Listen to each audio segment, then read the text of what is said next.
Okay, so today we are going to understand about work. So let us talk about this boy. He is standing on the ground and he has a bag in his hand. Now the weight of the bag is acting vertically downwards. So what is the formula for weight? M/G.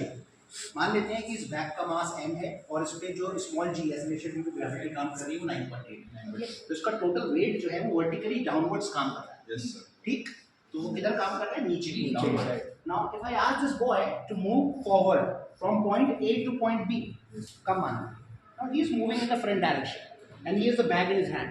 So where is the force acting on this bag? Vertically downwards. And where is he moving? तो displacement और force के बीच में कितने degree का angle दिख रहा है?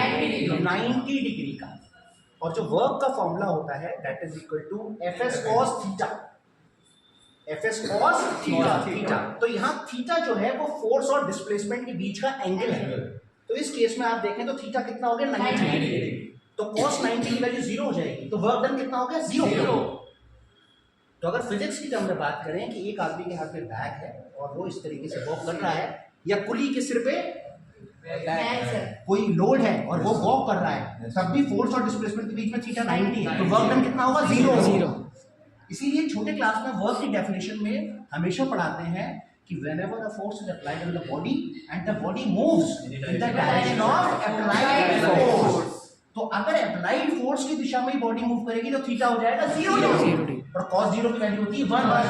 तो वर्क का फॉर्मूला छोटे क्लास में पढ़ाते हैं फोर्स इनटू डिस्प्लेसमेंट, और आपको समझना चाहिए कि जो एक्चुअल फॉर्मूला है वर्क का that is Fs cos theta, where theta is the angle between the force and the displacement. Force भी वेक्टर क्वांटिटी है, displacement vector quantity, but work is a scalar quantity. ये मैं आपको बताऊंगा ऐसा क्यों है। ठीक, थैंक यू।